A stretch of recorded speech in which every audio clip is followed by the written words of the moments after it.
Hello guys, welcome to our YouTube channel Learn Easy with MRC. Today I will solve the previous year portion of CPM. देखो previous year जितने भी paper हैं, जैसे 2015 में paper हुआ था JEE का, 2016 वाला जो मतलब 15 में पोस्ट निकली थी, 16 में पेपर ऐसे करके हुआ था, 14 में जैसे पोस्ट निकली, तो ये जो है ये 2014 वैकेंसीज़ वाला पेपर है। तो इसमें बहुत सारे कंपोनेंट है, जैसे आपको पता ही 10 कंपोनेंट्स हैं। तो one of the important components that is CPM carrying 15 marks. CPM कितने मार्क्स का है? 15 मार्क्स का। अभी तक जो सिलेबस आया नहीं है, 2018 में जो सिलेबस अपडेट हुआ था, मतलब अपडेट क्या हुआ, सिलेबस तो वही था लेकिन उसकी वेटेज कम या ज़्यादा हुई थी, तो उसमें CPM को 15 मार्क्स से ही रखा गया था। तो 15 मार्क्स मोस्ट इम्पॉर्टेंट जो है, ये सबको इजी लगता होगा, लेकिन इसमें सबसे ज़्यादा क्वेश्चन गलत होते हैं बच्चों के, ठीक है, क्योंकि ये थ्योरी पोर्शन है और साथ में है तो इजी बिल्कुल, लेकिन क्वेश्चन गलत हो जाते हैं। तो इसको हमने केयरफुली पढ़ना है और साथ में ही क्या करना है, ऑब्जेक्टिव सॉल्व करने हैं। तो आज मैं करूँगा इसके 15 क्वेश्चन, जो भी जितने भी क्वेश्चन आए हुए हैं इसमें, इस पेपर में, तो सारे क्वेश्चन सॉल्व करूँगा। After that one by one में सारे सब्जेक्ट्स जो हैं उनके क्वेश्चन सॉल्व करूँगा। आपको क्या करना है, अगर आपको ये पेपर चाहिए तो हमारा एक यूट्यूब ये टेलीग्राम चैनल है, ठीक है, लर्न इजी विद MRC। वहाँ पे आप सर्च करोगे टॉप पे ही आ जाएगा।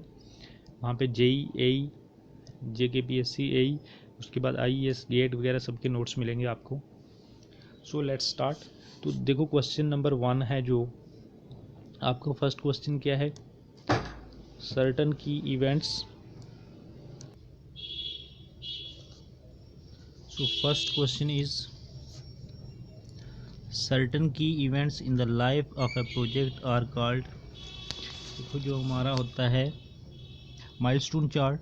माइलस्टोन चार्ट में क्या करते हैं कि जो हम बार चार्ट होता था, बार चार्ट में ही जो बार से हम रिप्रेजेंट करते थे किसी एक्टिविटी में, उसमें क्या करते हैं, सर्टन कीज़ बना देते हैं, ठीक है। तो की इवेंट जो हैं छोटे छोटे वहाँ पे शो कर देते हैं। कहाँ से किससे करते हैं, डबल एरो से करते हैं या सर्कल से करते हैं, तो वो किस में होता है, तो उसको हम बोलते हैं माइलस्टोन्स। और वो जो की इवेंट्स होते हैं उनको milestone. So answer is milestone. No moving on to question number 2।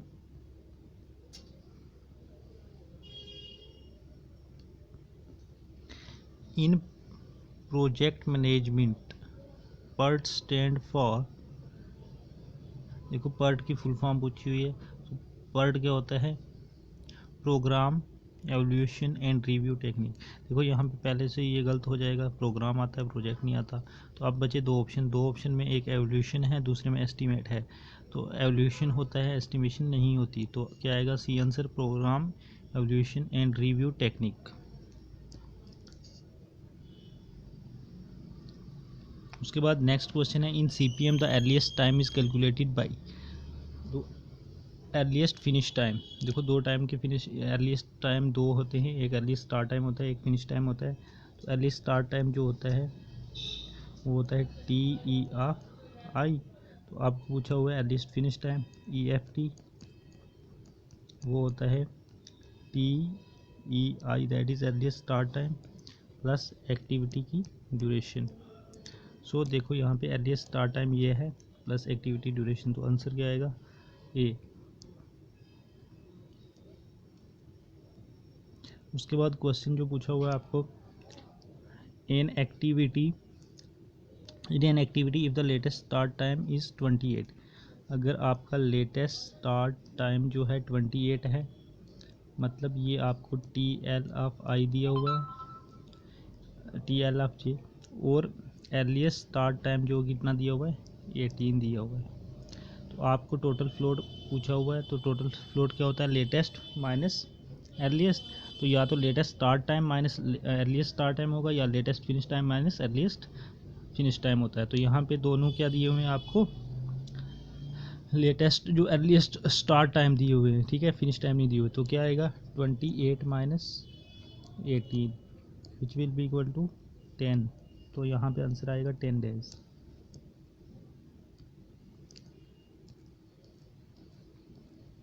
उसके बाद देखो क्वेश्चन पूछा हुआ है आपको,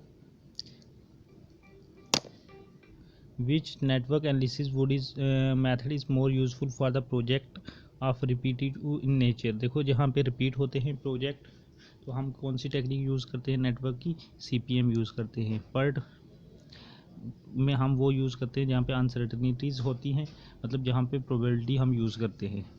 तो बार चार्ट और माइलस्टोन तो पता ही है आपको। ये क्वेश्चन हो गया। उसके बाद जो नेक्स्ट क्वेश्चन जो है वो है आपका which is the correct sequence of job in construction management. देखो कंस्ट्रक्शन मैनेजमेंट कोई भी प्रोजेक्ट हो तो उसमें क्या होती है, सबसे पहले प्लानिंग होती है, फिर क्या होती है शेड्यूलिंग होती है, फिर कंट्रोलिंग होती है। तो देखो हम वन बाई वन ऑप्शन देखते हैं, प्लानिंग, शेड्यूलिंग, कंट्रोलिंग। तो इसका मतलब ये सही है, लेकिन दूसरे ऑप्शन देखते हैं इसमें क्या है, प्लानिंग, कंट्रोलिंग एंड शेड्यूलिंग। तो आपको हमेशा याद रखना है कि जो हमारी प्लानिंग और शेड्यूलिंग होती है वो हमेशा कंट्रोलिंग से पहले होती है, जो कंट्रोलिंग होती है वो इनसे बाद में होती है। तो ये ऑप्शन भी गलत है, ये शेड्यूलिंग पहले आ गया ये भी गलत है। सबसे पहले तो प्लानिंग होती है, कंट्रोलिंग पहले हो ही नहीं सकती, प्लानिंग और ये गलत है। तो आंसर कौन सा है आपका, ए।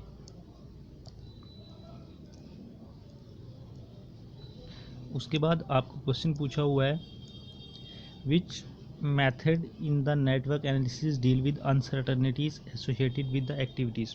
तो अनसर्टनिटीज़ किस में हम लेते हैं, पर्ट में लेते हैं, क्योंकि वो होता है प्रोबेबिलिस्टिक इन नेचर और इसमें हम non repetitive type of projects लेते हैं। तो इसमें आंसर आएगा PERT. Question number which type of operation in a network require neither time nor any time और नार एनी रिसोर्स, मतलब ना ही टाइम चाहिए उसको ना ही रिसोर्स। तो देखो कोई भी एक्टिविटी होती है तो उसको क्या चाहिए होता है, रिसोर्सिस या टाइम। तो यहाँ पे आपको पैरेलल पूछा हुआ, तो पैरेलल एक्टिविटी है तो उसको क्या रिसोर्सेज भी चाहिए होता है, टाइम भी चाहिए होता है। पैरेलल एक्टिविटी क्या होती है, जो एक साथ रन करती हैं, जैसे ये इनको कॉन्करेंट एक्टिविटीज, तो ये नहीं आएगा।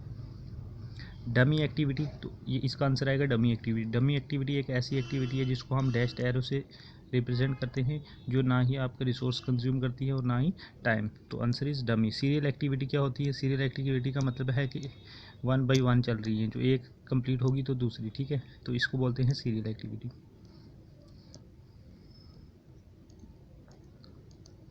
उसके बाद आपको पूछा हुआ है which network analysis method is more useful for the project heavily fairly accurate estimate और टाइम ऑफ कंप्लीशन। तो देखो जो हमारा पर्ट होता है ना उसका रिजल्ट इतना एक्यूरेट नहीं होता एज़ कम्पेयर टू CPM। तो सबसे बेटर किसका होता है, CPM का होता है।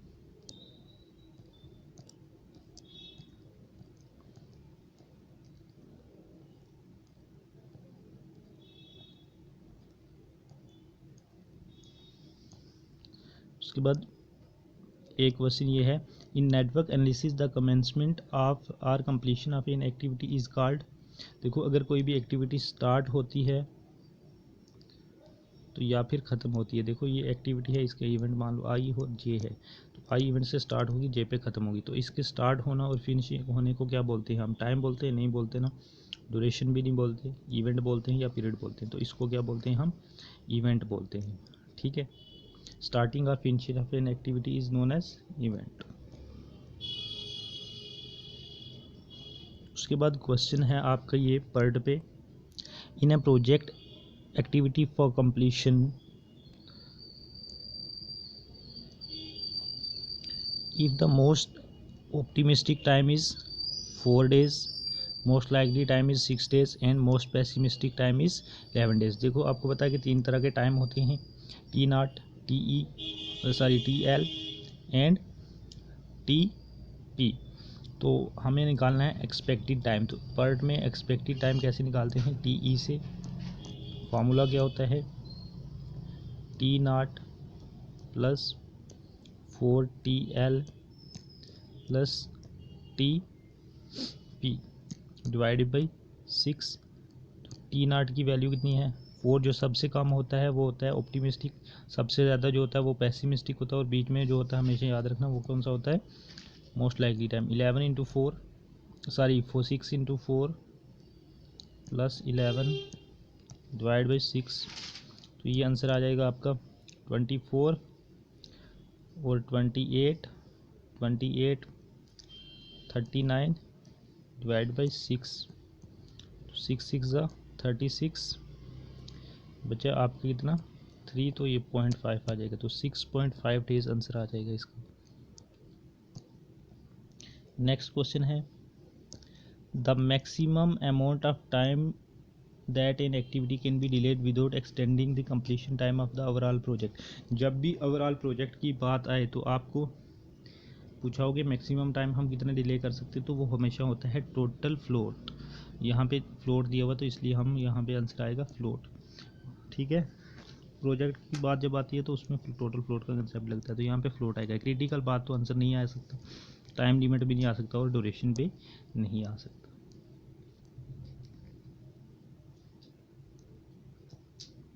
उसके बाद है a critical path in PERT analysis is one which connect the events having slack edge. वो क्रिटिकल पाथ क्या होता है, जो लॉन्गेस्ट टाइम वाइज पाथ होता है, बट पर्ट में कंसेप्ट जो यूज़ होता है आपका स्लैक का होता है। तो आपने वो देखनी है ऐसी एक्टिविटी जिनका स्लैक 0 हो, तो उनको ज्वाइन करके जो पाथ बनता है वो होता है क्रिटिकल पाथ। तो आंसर इसका क्या आएगा 0। बस इतने क्वेश्चन तो आई थिंक कोई अगर छूट गया हो तो वो बोल देना। अगर किसी क्वेश्चन का आंसर गलत लगे तो आप कमेंट कर सकते हो। हमारा टेलीग्राम चैनल भी है लर्न इजी विद MRC। जितने भी PDFs है learn easy with MRC search करोगे तो मिल जाएंगी। PDFs जो हैं वो भी मिल जाएंगी आपको यहाँ पे। जितने भी नोट्स हैं रिलेटेड टू सिविल इंजीनियरिंग सारे यहाँ पे अपलोडेड हैं ऑलरेडी, जो भी होंगे बाकी वो भी अपलोड हो जाएंगे। Thank you.